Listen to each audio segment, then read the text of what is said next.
Dear friends, imagine, what if Einstein had never been allowed to touch a book simply because he was a boy and was expected to play sports instead? Or if Kartini had been forbidden to speak her mind just because she was a woman?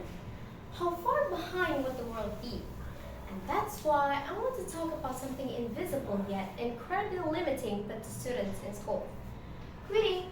Good morning everyone, I'm Keisya Kamila from Smp Kartini, Jakarta. And I believe that every voice matters, including mine and yours.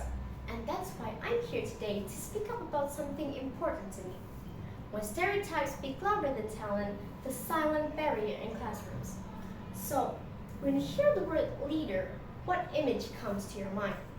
Often, we picture someone firm, charming, and whether we realize it or not, a man. But is it true that men are more suited to be leaders than women? Women are often seen as too emotional or not firm enough to lead. But when they are firm, they're labeled as harsh or too aggressive. Women are expected to be neat, calm, polite, and the list goes on. And the same thing happens to men. They're expected to be tough and emotionless. A boy who cries is often called weak. A boy who is more interested in art or science than sport is said to be not manly. Well, sadly, these stereotypes are still very common in many schools across Indonesia, and this is the invisible wall that holds students back from pursuing their interests and showing their true talent.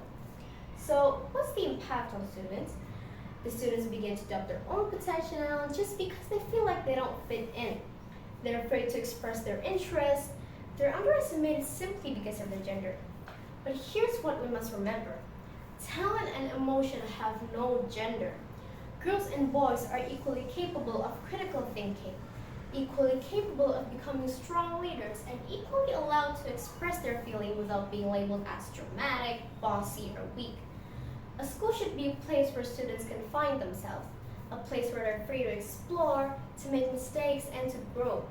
But if these stereotypes are still normalized, a student's true potential will be buried even before they get a chance to develop it. Now, let me share my personal story. As someone who once served as the class president, and at that time, I was the only girl holding that position in my school. And honestly, I didn't think there was anything wrong about it, until one day, during a lesson about social deviance, my teacher mentioned that a girl becoming class president was considered a type of social deviance. Even though she said it was not a bad deviance, but it still sent a message that a girl in a leadership role is still abnormal. And then my classmates looked at me and someone said, "Yeah, why is Keisya the class president?" At that time, I didn't take their words too seriously. I mean, as long as I was capable and willing to lead, why not, right? So how do we break these stereotypes? It starts with awareness. From all of us, teachers, students, and even parents. The awareness that students' talent should never be boxed in based on gender. Everyone has their own strength and gift. This change also starts with small things. Stop teasing boys for crying, stop thinking it's weird when a girl wants to be a leader, and stop dismissing someone's interests just because they don't match so-called normal standards. A school should be a safe place to grow, a place where every student is supported and given the chance to become the best version of themselves, regardless of whether they are male or female. Because in the end, potential knows no gender.